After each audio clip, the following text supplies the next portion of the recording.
লোকটি আর উঠে আসে না। চাঁদের আলোতে লোকটার রক্ত মাখা লোমশ হাতটা তিনি দেখতে পেয়েছিলেন। হাতে রক্ত এতটাই জমাট বেঁধে গিয়েছিল যে পানির মধ্যে পড়েও ওই রক্ত ধুয়ে যাচ্ছিল না। লোকটার হাতের নখগুলো অনেক বড় বড় ছিল, আর তার চেহারা যখন চাঁদের আলোতে স্পষ্ট হয় তখন দেখা যায় যে চোখ দুটো কোটরে ঢোকানো এবং চোখের মধ্য থেকে নীল আভা মনে হচ্ছে ছড়িয়ে পড়ছে। এটি দেখে ভয়ে তার গলা এবং বুক শুকিয়ে যায়। তিনি এও দেখেন ওই লোকটির দাঁতগুলো লালচে, ছোট এবং তীক্ষ্ণ। উনি যখন এভাবে চিৎকার করছিলেন তখন যেহেতু জোয়ারের সময় ছিল, দূর থেকে আরো একটি নৌকা আসছিল। তাদের হাতে টর্চ লাইট ছিল, আর যেহেতু চিৎকার শুনছিলেন তারাও চিৎকার শুনে নৌকা একটু তাড়াতাড়ি চালিয়ে এগিয়ে আসেন যে কি হয়েছে দেখার জন্য। তারা যখন ছুটে আসেন তখন তাদেরকে সব ঘটনা খুলে বলেন। সবকিছু শুনে তারা যখন তার বাবার লাশটা দেখতে যান তখন দেখেন যে আসলেই তার কথা ঠিক। তার বাবার বুকের উপর একটি বড় গর্ত সৃষ্টি হয়েছে, কারণ এই গর্ত সৃষ্টি করেই বুকের মধ্যে হাত ঢুকিয়ে দিয়েছিল ওই মানুষরূপী পিশাচটা। বাবার বুকের রক্তের ছোপগুলো তখনও শুকায়নি। ওই লোকগুলো তাকে তাদের বাড়ি পর্যন্ত পৌঁছে দেন। স্বাভাবিক নিয়মেই লাশকে গোসল দেওয়া হয়, জানাজা পড়ানো হয় এবং দাফন করা হয়। এই ঘটনাটি বেশ প্রচলিত একটি ঘটনা ওই এলাকার। দিনটা ছিল বৃহস্পতিবার। প্রতিদিনের মতো এশার নামাজ পড়ে আমি বাজারে যাই। আজকে বাজারে একটু কাজ ছিল, কাজ শেষ করে বাড়ি ফেরার উদ্দেশ্যে রওনা হব, কিন্তু বাজারের সব দোকানপাটগুলো বন্ধ হয়ে গেছে। রাত তখন 10:20। বাজার থেকে আমার বাড়ি প্রায় 3 কিলোমিটার। আমি আকাশের দিকে তাকিয়ে দেখলাম যে আকাশটা মেঘলা থাকার কারণে বেশ অন্ধকার লাগছে। আমি মোবাইলের টর্চ লাইটটা অন করে হাঁটতে লাগলাম। আমি যে রাস্তা দিয়ে হাঁটছিলাম সে রাস্তাটা ছিল মাটির কাঁচা রাস্তা। রাস্তার বাম পাশে ছিল খাল আর ডান পাশে ছিল পাটক্ষেত। কিছু দূর হাঁটার পরে একটা পূজা মণ্ডপ সামনে পড়ল। মণ্ডপের ওপর একটা মূর্তি 25 ফিট উঁচু হবে এবং এর পাশেই শ্মশান। ঘন অন্ধকারের মধ্যে মূর্তিগুলোকে খুব ভয়ঙ্কর দেখাচ্ছিল। শ্মশানের দিকে যখন তাকালাম মনে হলো কেউ যেন একটা ওখান থেকে দৌড়ে আসবে আমাকে ধরতে, কিন্তু কিছুই দেখি না। কিন্তু মনে হচ্ছে কেউ বুঝি আমাকে দেখছে, আমাকে অনুসরণ করছে, আমার পেছনে বুঝি কেউ আছে। আমি দোয়া পড়তে থাকি মনে মনে। প্রথমে দোয়াগুলো ঠিকঠাক পড়লেও পরের দোয়াগুলো ঠিকঠাক যেন মনে পাচ্ছে না। আমি বুঝতে পারছি না এটা কি হচ্ছে আমার সাথে। প্রচন্ড ভয় লাগছে, শরীরটা ভয়ে কাঁপছে। বাড়িতে কল করার জন্য মোবাইল টিপ দিলাম, কিন্তু মোবাইলে কোনো নেটওয়ার্ক নেই। আমি সবার সাথে যোগাযোগ করার চেষ্টা করলাম, কিন্তু কারোর ফোনে ফোন দিতে পারলাম না। আমি আবার হাঁটা শুরু করলাম। হাঁটতে হাঁটতে কিছু দূর যাওয়ার পরে পাশে একটা নৌকা দেখতে পাই। একটু সাহস পাই, নৌকায় লাইট মারি, কিন্তু কোনো সাড়া শব্দ আমি পাইনি। আমি জিজ্ঞেস করলাম যে কেউ কি আছো? তবুও কোনো সাড়া শব্দ না পেয়ে নৌকার কাছে গিয়ে নৌকার ছাউনির ভিতরে যখন লাইট মেরে দেখলাম আমার চেনা লোক গফুর। গফুরকে বললাম, কিরে তুই এখন এত রাতে কি করিস? গফুর বলল, আমি না থাকলে আপনাকে কে পার করতো? এত রাতে এমন একটা কথা শুনে আমি মোবাইলের স্ক্রিনের দিকে তাকিয়ে যেটা দেখলাম আমি অবাক হয়ে গেলাম। আমি যেন আকাশ থেকে পড়লাম। এটা আমি কি দেখলাম? আমি যখন বাজার থেকে বের হয়েছিলাম তখন রাত 10:20 ছিল, আর এখন রাত 3টা বেজে যায়। এটা কি হলো আমার সাথে? এতক্ষণ আমি কোথায় ছিলাম? খুব বেশি সময় লাগলে 30 থেকে 40 মিনিটের রাস্তা, কিন্তু আমি গফুরকে কিছুই বুঝতে দিলাম না। গফুরকে বললাম, আমাকে একটু পার করে দে, এই বলে আমি গফুরের নৌকায় উঠে বসলাম। নৌকা পাড়ে ভেরার পর আমি গফুরকে বললাম, গফুর আমাকে একটু বাড়ি পর্যন্ত পৌঁছে দিবি? গফুর একটু ভেবে বলল যে ভয় পাইছেন, চলেন আমার সাথে। আমরা দুজন একসাথে হাঁটছি। কিছু দূর আসার পরে আমি খেয়াল করলাম গফুর আমার পিছন পিছন হাঁটছে, আর সামনে একটা কবরস্থান পড়ল, আর কবর থেকে ধোঁয়া বের হচ্ছিল, আর একটা অদ্ভুত গন্ধ আসছে। এমন সময় আমি ভয়ে ভয়ে সামনের দিকে অগ্রসর হতে লাগলাম। কাছে এসে যখন লাইট মারলাম কবরের দিকে, আমি দেখলাম একটি মেয়ে সাদা কাপড় পরা অবস্থায়, চুলগুলো এলোমেলো ছেড়ে দেয়া, কবরস্থানের ভেতরে দাঁড়িয়ে আছে, আর হাতের ইশারায় আমাদেরকে কাছে ডাকছে। মেয়েটিকে আমি চিনতে পেরেছিলাম, ওর নাম ময়না। আমি গফুরকে বলি, ওর নাম ময়না না? হঠাৎ বুকের ভেতরটা কেমন যেন করে উঠল, শরীরটা ভয়ে থরথর কাঁপছে। আমার পাশে গফুর আর নেই। আমি তো অবাক হয়ে যাই, আমি অবাক হয়ে চিৎকার দিলাম। চিৎকার দিতে দিতে দৌড় দিলাম এবং এমন জোরে একটা গাছের সাথে ধাক্কা খেয়ে আমি অজ্ঞান হয়ে পড়লাম। আমার যখন জ্ঞান ফিরল, আমি দেখলাম আমি আমার বাড়িতে, আমার মাথায় পানি ঢালছিল। আমি তাদের কাছে জিজ্ঞাসা করলাম আমি এখানে কি করে এলাম। তারা বলল, পাশের বাগানে তুমি পড়েছিলে, তোমাকে সেখান থেকে নিয়ে এসেছি। আমি তাদেরকে সমস্ত কথা খুলে বললাম, কিন্তু তারা একে অন্যের দিকে তাকাচ্ছে এমন ভাবে যেমন আমি মিথ্যা কথা বলছি। তারপরেই জানতে পারলাম গফুর ও ময়না একে অপরকে ভালোবাসতো।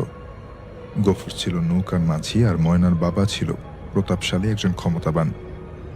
তার পিতা তাদের সম্পর্ক মেনে না নিয়ে গফুরকে তাড়িয়ে দিয়েছিল তাদের বাড়ি থেকে। তারপরেই ময়না আত্মহত্যা করেছিল এবং তারপর থেকে গফুরকেও কোনোদিন দেখা যায়নি। তখন আমি বুঝতে পারলাম যে ব্যাপারটা আসলে কি ছিল।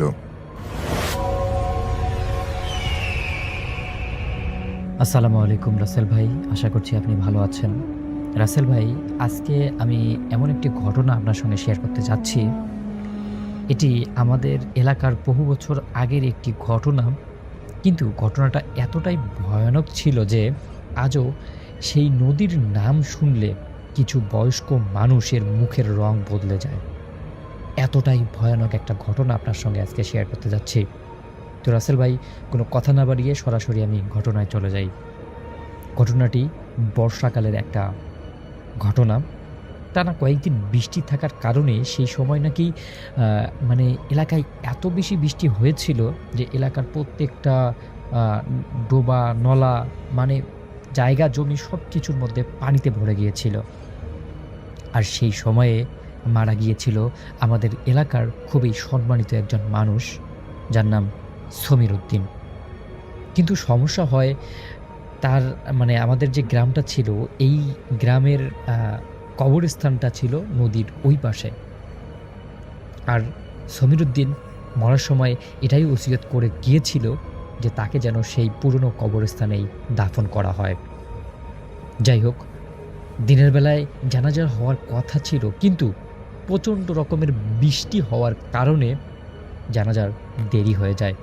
শেষ পর্যন্ত সিদ্ধান্ত হয় এই লাশটাকে রাতের বেলায় নদী পার হতে হবে এবং সেখানে গিয়ে জানাজা পড়ে তারপরেই লাশটাকে দাফন করা হবে।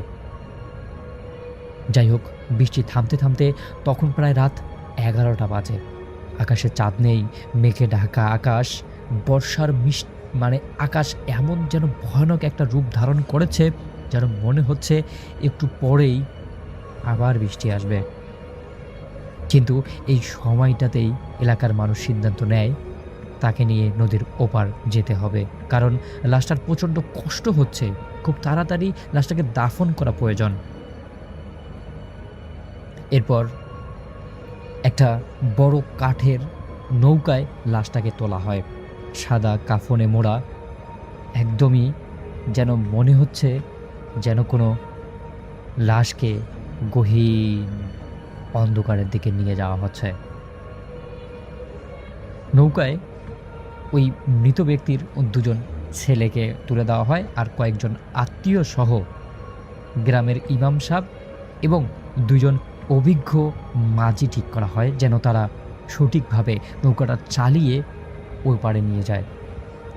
আনুমানিক 60 থেকে 8 জন লোক হবে ওই নৌকাতে। শুরুতে সব কিছুই স্বাভাবিক ছিল। সবাই আল্লাহ আল্লাহ বলছে, কেউ কালিমা পড়ছে, আর ওই বৃদ্ধের 2 ছেলে অঝরে কান্না করছে। কান্নার কোনো শব্দ নেই, শুধু চোখ দিয়ে ঝরঝর করে পানি পড়ছে। নৌকাটা ধীরে ধীরে নদীর বুক চিরে এগিয়ে যাচ্ছিল। সবাই নিচু গলায় থমথম পরিবেশে দোয়া পড়ছিল। শুধুমাত্র বইটার সপ সপ শব্দ ছাড়া আর কোনো কিছুই শোনা যাচ্ছিল না। কিন্তু মাঝ নদীতে পৌঁছানোর পর হঠাৎ করেই একটা দমকা বাতাস শুরু হয়ে যায়। বাতাসটা এমন একটা বাতাস যেন মনে হচ্ছে নৌকাটাকে আর সামনের দিকে এগোতে দিচ্ছে না। এরপরে সেই বাতাসটা একদমই থেমে যায়। একদমই থেমে যায় বলতে সব কিছুই যেন একদমই স্থির হয়ে যায়। নদীর ঢেউও স্থির হয়ে যায়, নদীর ঝিঝি পোকার শব্দগুলোও যেন একদমই স্তব্ধ হয়ে যায়। মাঝিদের একজন তখন ফিসফিস করে বলে, উস্তাদ, এই জায়গাটা তো ভালো না। এবং সাথে সাথে অন্য মাঝি বলে, চুপ চুপ করো, চুপ করো, চলো চলো, কোনো ভয় নেই, সামনের দিকে চলো। কিন্তু সেই মাঝিরও মুখে ভয়টা একদমই স্পষ্টভাবে ফুটে উঠতেছিল। ঠিক তখন এই নৌকার পেছন থেকে একটা অদ্ভুত রকমের খসখস শব্দ হচ্ছে। মনে হচ্ছিল কেউ যেন কাপড় টেনে সরাচ্ছে। কোনো কিছুই সাই দিচ্ছে না তাদের। স্বজন হারার ব্যথায় সবাই একদমই কাতর হয়ে গেছে। আরও সারাদিন বৃষ্টিতে তাদের মন মানসিকতা একদমই ঠিক নেই। কিন্তু হঠাৎ করে এরকম খসখস শব্দ শুনে সবাই পিছনের দিকে তাকায়। সবাই দেখে লাশটা যেখানে রাখা ছিল সেখান থেকেই শব্দটা আসতেছিল। কেমন যেন মনে হচ্ছে লাশটাকে কেউ নাড়তেছে।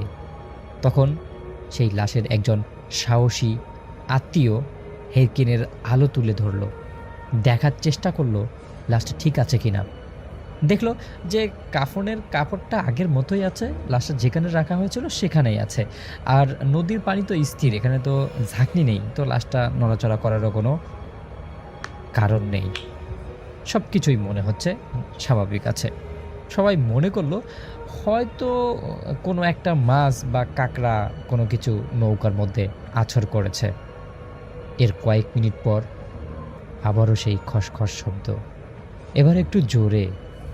মনে হচ্ছে যেন কেউ এই নৌকাটাকে কাটতেছে বা নৌকাটাকে খাঁজরা দিচ্ছে। এবার মৃত্যু ব্যক্তির বড় ছেলে কাঁপা কাঁপা গলায় বলল, ওখানে কে কে ওখানে আছেন? কোনো উত্তর আসলো না। শুধু নদীর অস্বাভাবিক নীরবতাটাই উত্তর হয়ে ফিরে আসলো। হঠাৎ করে নৌকার নিচে কিছু একটা খুব জোরে ধাক্কা লাগলো, দুপ করে একটা ধাক্কা। পুরো নৌকাটা একদমই কেঁপে উঠল। এমন একটা অবস্থা মনে হচ্ছে যেন লাশটা পানিতে পড়ে যাবে। এরপর মাঝি বলল, মনে হচ্ছে বিশাল কিছুর নিচে ধাক্কা লেগেছে, সমস্যা নেই, আমরা নৌকাটাকে কন্ট্রোল করে নিচ্ছি। মাঝিরা দ্রুত বইটা চালাতে শুরু করলো। কিন্তু দেখা যাচ্ছে যে নৌকাটা যেন আর এগোচ্ছিল না। মনে হচ্ছিল নৌকাটা একদম মাটির সাথে আটকে গেছে। কেউ যেন নৌকাটাকে নিচ থেকে একদমই ঠিক ধরে রেখেছে। এমন একটা অবস্থায় দেখা গেল যেই হারিকেনটা তাদের কাছে ছিল সেই হারিকেনের আলোটা একদমই নিভে গেল। আর সেই ক্ষণেই আলোয় একদম খুব জোরে চিৎকার করে উঠে এবং সে বলে যে কাফনে মোড়া লাশটার মাথার অংশটা ধীরে ধীরে উঠেছে, মনে হচ্ছে যে সেটা আপনা আপনি লড়ছে। প্রথমে কেউ বিশ্বাস করেনি, বলছে সারাদিন উপবাস থাকা, সারাদিন এরকম অবস্থায় হয়তো তার মাথায় সমস্যা হয়ে গেছে। কিন্তু কয়েক সেকেন্ড পর সবাই নিজের চোখে দেখে কাফনের উপরের অংশটা সত্যি সত্যি নড়ছে। যেন ভিতর থেকে কেউ একজন উঠে বসার চেষ্টা করছে, মনে হচ্ছে লাশটা উঠে বসার চেষ্টা করছে, এরকম একটা কিছু। তাদের মধ্যে একজন ভয় পেয়ে খুব জোরে জোরে কালেমা পড়া শুরু করে দিল, লা ইলাহা ইল্লাল্লাহ, লা ইলাহা ইল্লাল্লাহ। এটা দেখে তাদের মধ্যে একজন আরও জোরে কান্না শুরু করে। এরপর ইমাম সাহেব বলে, এত চিন্তার কিছু নেই, আমরা কোনো খারাপ কিছু করছি না, আমরা লাশটাকে দাফন করার জন্য নদীর ওপারে যাচ্ছি, সবাই শান্ত হন, আমি কোরআনের আয়াত তেলাওয়াত করছি, সবাই শুনতে থাকুন। এরপর ইমাম সাহেব উচ্চ স্বরে কোরআনের তেলাওয়াত করতে থাকেন। হঠাৎ করে নদীর দূর থেকে একটা আলো দেখা যায়। আলোটা একদমই ছোট, মনে হচ্ছে যেন কেউ তাদের দিকে এগিয়ে আসতেছে, সাহায্যের হাত বাড়িয়ে দিতে। সবাই আলোটা দেখে একটু স্বস্তির নিঃশ্বাস ফেলে। সবাই ভাবতে থাকে যে হয়তো আমাদেরকে কেউ সাহায্য করার জন্য আসতেছে, কারণ তাদের নৌকাটা তো একদমই নড়তেছে না। কিন্তু তারা কিছুক্ষণ পর দেখতে পারে আলোটা যতই তাদের কাছাকাছি আসতেছে ঠিক ততটাই অস্বাভাবিক লাগতেছে, কারণ আলো আছে, কোনো নৌকা নেই, কোনো লন্ডন নেই, কোনো কিছুই নেই। মনে হচ্ছে একটা আগুনের দলা ভেসে ভেসে তাদের দিকে আসছে, একদমই তাদের দিকে, একদমই সোজা তাদের দিকে। এরপর মাঝি, যিনি আর কি সামনে মাঝি ছিল, ওই মাঝি কাঁদো কাঁদো গলায় বলতেছিল, সে বারবার বলেছিল ওই দিকে তাকাইয়েন না, কিন্তু কেউ তার কথা শোনেনি। এরপর লন্ডনটা ধীরে ধীরে নৌকার পাশে এসে থেমে যায়।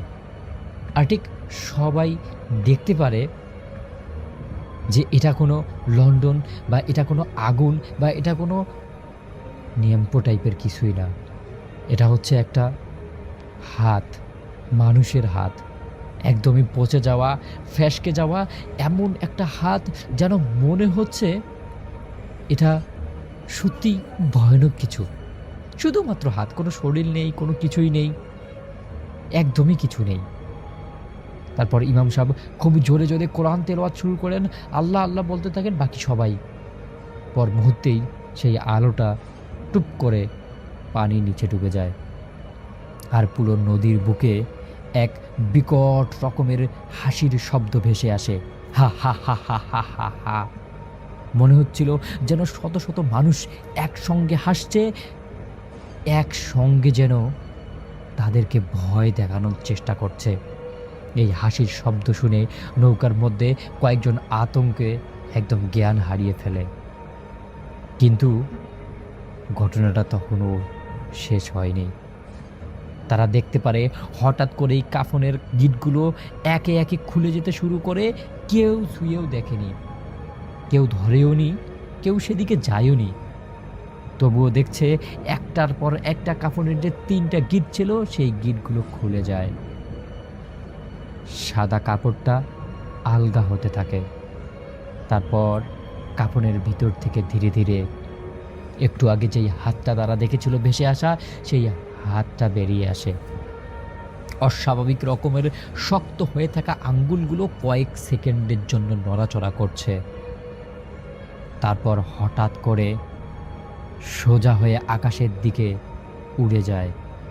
নৌকায় থাকা সবাই একদম খুব জোরে চিৎকার করে ওঠে, এত জোরে চিৎকার মনে হচ্ছে যেন শব্দের প্রতিধ্বনিতে পুরো নৌকাটাই ডুবে যাবে।